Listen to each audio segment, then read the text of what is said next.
안녕하세요. 허경영 세상입니다.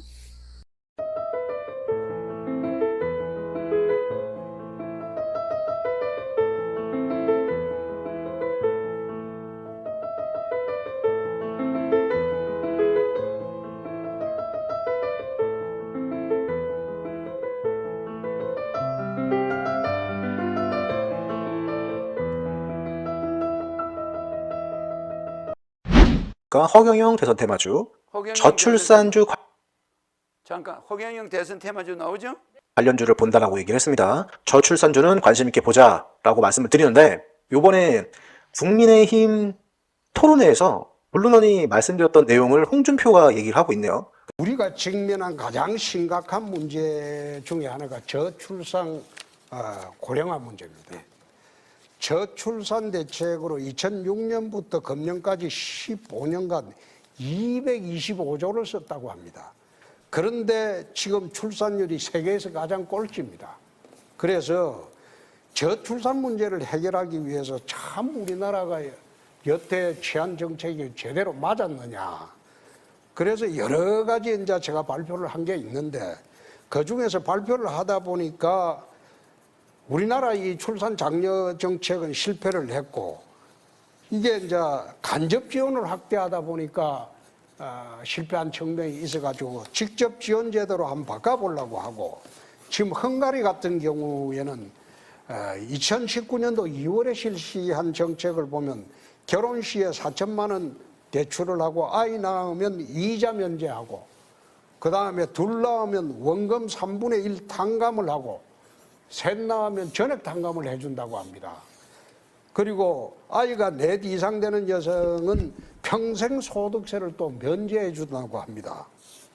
그리고 이렇게 하니까 헝가리에서 결혼 건수가 20% 증가하고 1년 만에 대폭 출산율이 높아졌다고 합니다. 또 스웨덴 같은 경우에는 1980년도 출산율이 1.2명이었는데 2.1명으로 높아진 것은 국가보유 임대아파트 2자녀 이상 임대료를 3분의 1만 부과를 하고 3자녀 이상은 임대료를 국가가 부담을 해버린다고 합니다. 3자녀 이상 출산한 여성은 국가가 공공기관에 취업 보장까지 해준다고 합니다. 그렇게 하니까 집 걱정, 직장 걱정 없이 이제 출산을 급속히 늘게 됐는데 이런 문제하고 또 파격적인 조치가 있어야 하지 않겠나? 자, 지금 홍준표가 하는 내용이 있어요. 헝가리, 스웨덴에서는 이렇게 직접적으로 지원을 해준다. 근데 이거 내용, 이 얘기들 누가 한 겁니까, 여러분? 허경영이 한 거예요, 허경영이. 30년 전에 애 낳으면 3천만 원 주고 결혼하면 1억 주고 결혼 자금이 없으니까 사람들이 결혼을 못해서 애를 못 낳아요. 맞죠? 그래서 결혼하면은 1억을 줘요. 그러면은 애들이 결혼할 수가 있죠. 그리고 애를 낳으면은 3천만 원을 줘요. 그때 당시에. 지금 5천만 원 올라갔지만 5천만 원을 줘요. 그럼 애를 또 낳을 수가 있죠. 그러면서 마지막으로 홍준표가 뭐라 그럽니까? 파격적인 게 필요하다라고 얘기를 하고 있어요. 지 말로. 또 볼게요. 가장 화끈한 사람이라 그러면 허경영을 따라갈 수가 없겠죠. 그렇죠. 네네. 자, 원희룡이 이렇게 얘기합니다. 직접 지원책으로 따지자면 허경영을 따라갈 수가 없죠. 라고 했을 때 허경영의 공약은 황당하지 않습니까? 라는 얘기가 나와야 되는데 방금 뭐라 그랬죠? 그렇죠라고 얘기를 해요. 그죠? 근데 직접 지원책에 대해서 가장 화끈한 사람이라 그러면 허경영을 따라갈 수가 없겠죠. 그렇죠. 네네. 아유, 그렇죠? 저는 이 영상 보면서 홍준표가 왜 허경영을 인정하지? 라는 생각을 했는데 이 제 생각과 마찬가지로 홍준표도 당황을 한 거예요. 본인이 스스로 인정을 했는데 당황을 한 거죠. 내가 그동안 허경영 정책을 모방했다라는 거를 사람들이 알까봐 다급하게 어떤 말을 하느냐. 그래서 그 점에 대해서는 여러 가지 재원이라든지 근데 네.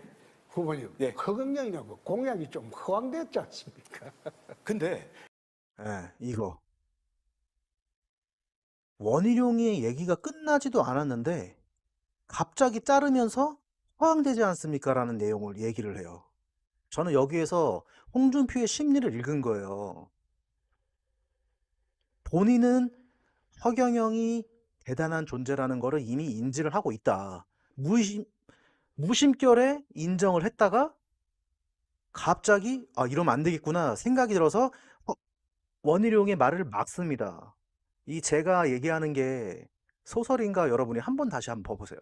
가장 뭐 화끈한 사람이라 그러면 허경영을 따라갈 수가 없겠죠. 그렇죠. 네네. 그래서 그 점에 대해서는 여러 가지 재원이라든지. 근데 네. 후보님, 그렇죠. 그렇죠라고 했다가 다급하게 그런데 후보님 허황되지 않습니까? 이게 여러분들 이런 감이 있어야 되는 거예요. 주식할 때도 마찬가지로 이런 식으로 사람의 심리를 읽을 줄 알아야 됩니다. 허경영이 옛날부터 했던 공약들이 야 시대를 앞서갔구나라는 생각들을 얘나 다 하고 있어요. 그리고 이 밑에 참모진들도 마찬가지로 다 알고 있습니다. 그래서 허경영이 방송에 나올 때는 다 그 사람을 희화화시켜요. 이 사람이 언론에 나오거나 하면 우리들 위험해진다라는 거를 알고 있어요, 여러분들. 얘네들은. 허황되라는 얘기가 나오려면 처음에 원희룡 이렇게 했을 때 아니 그게 무슨 말입니까? 허경영은 말도 안 되고 허황되다라는 내용이 바로 나와야 되는데 그렇죠라고 인정을 했다가 아차 싶어서 말을 대바꾼다는 거.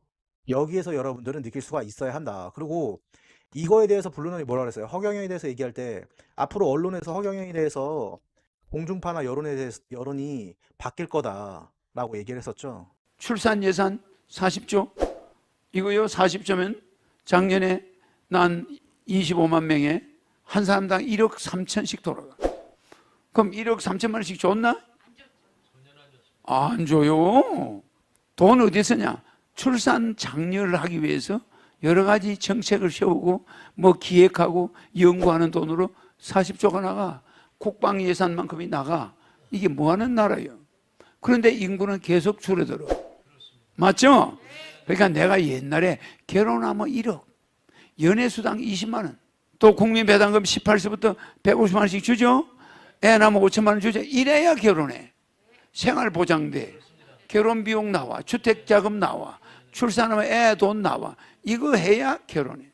예산 560조를 160조만 국가가 쓰고 400조를 여러분한테 주죠? 그러면 해결이 돼. 아까 홍준표가 얘기했던 직접 지원책 파격적인 게 필요하다. 저건 여러분 파격적인 게 아니에요.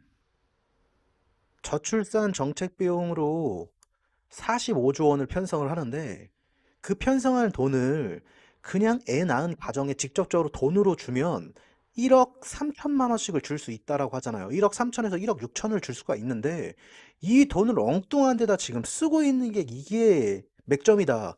그걸 아까 홍준표랑 원희룡이 둘이서 얘기를 한 거예요. 허경영이 30년 전에 얘기한 걸 이제서야 얘기하는 방송에서도 저런 애들만 지금 TV에 나오고 있죠. 그리고 홍준표 후보와 허경영 후보가 신경전을 벌였다던데 이건 무슨 얘기입니까? 네, 이 이야기는 지난 20일 있었던 국민의힘 2차 맞수 토론에서부터 시작되는데요. 당시 장면 먼저 보시겠습니다. 근데 직접 지원책에 대해서 가장 뭐 화끈한 사람이라 그러면 허경영을 따라갈 수가 없겠죠. 근데 네. 후보님, 네. 허경영하고 공약이 좀 허황됐지 않습니까? 네, 홍 후보가 허 후보에 대한 존칭 없이 이름만 이렇게 거론하니까 이 허 후보가 발끈을 한 겁니다. 네. 오늘 과거 2차례 대선을 치렀고 또 현재 국가혁명당의 여엿한 정식 예비 후보라며 공개적 자리에서 허경영이가라고 하는 건 문제가 있다고 본인 SNS에서 말했고요. 또 이어서 홍 후보가 말했던 국회의원 감축, 모병제 주장 등이 자신의 공약과 일치한다면서 과연 허황됐다고 말할 자격이 있냐고도 비판했습니다. 제가 이거 앞전 영상에서 말씀드렸습니다. 홍준표 공약 중에서 국회의원을 300에서 200명으로 감축하자. 원래 홍준표는 징병제를 얘기를 하다가 모병제로 바꿨어요. 이거 뭐 대통령 사면 얘기는 뭐 굳이 추려한 게 아니고. 중요한 건 뭐냐? 허경영하고 다른 건 뭐냐? 허경영은 100명으로 줄입니다. 100명으로. 100명으로 줄이고 뭐가 되죠, 여러분? 네, 100명으로 줄이고요. 무보수예요. 국회의원들은 이제 무보수 돈 안 받고 일하자. 허경영 본인도 대통령이 되면 대통령 돈 안 받겠다. 근데 홍준표는 절대로 그런 얘기는 안 합니다. 돈은 받아야겠죠. 월급은 받아야겠죠. 그게 허경영과 지금 국회의원들의 차이라는 거예요, 여러분들. 이런 얘기 있어요. 과연 주장이 허황된 것인지 이참에 한번 만나서 이야기해보는 것은 어떨지요? 라고 허경영이 제안을 합니다. 네. 근데 제가 장담하는데 홍준표는요, 제가 알고 있는 홍준표는 절대로 만나지 않습니다. 왜냐? 쫄보거든요. 쫄보예요. 허경영 만나면은요, 제가 예상할 때 블루너는 이제 전부 다 파악을 했죠. 허경영도 파악을 하고 이재명도 파악을 하고 홍준표도 파악을 했는데 절대로 토론에서 이길 수가 없어요, 허경영을. 이 지식의 차이가 어마어마하게 차이가 많이 납니다. 레벨로 봤을 때 홍준표를 제가 홍준표를 1부터 100까지라고 하면 허경영을 100으로 봤을 때 홍준표는 20밖에 안 돼요. 제가 볼 땐 그렇습니다, 여러분들. 나중에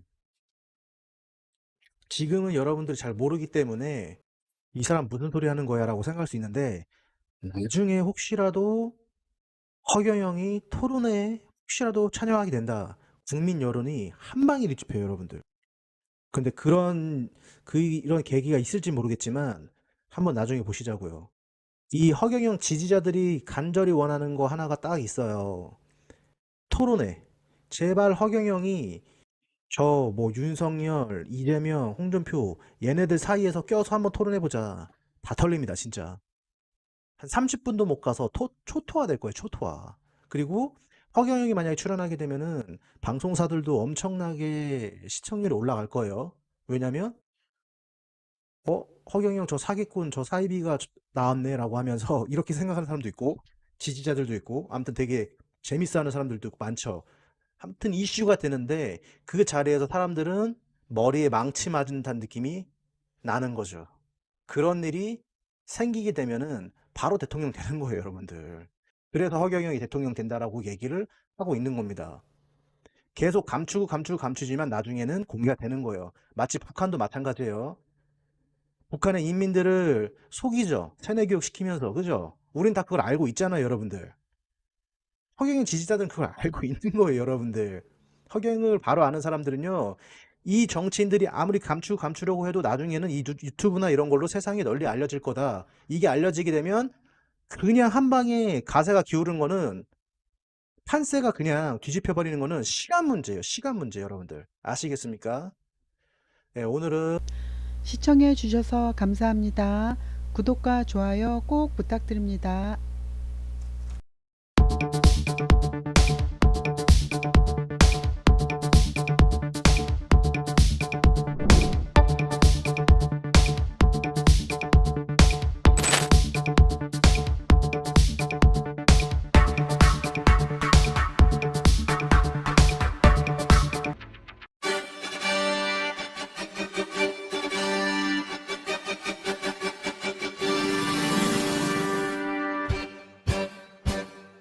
긴 잠에서 깨어나라 세계 제일 대한민국 만주 대륙 버려두고 전라 경상 웬 말이냐 백마타는 동방등불 허경영을 앞세워서 태극기를 휘날리며 세계 통일 이룩하자 백두산을 넘어서서 연해주로 러시아로 단군도 아사달로 북핵열차 달려가자 백마타는 동방등불 허경영을 앞세워서 삼조고를 휘날리며 세계 봉일 이룩하자.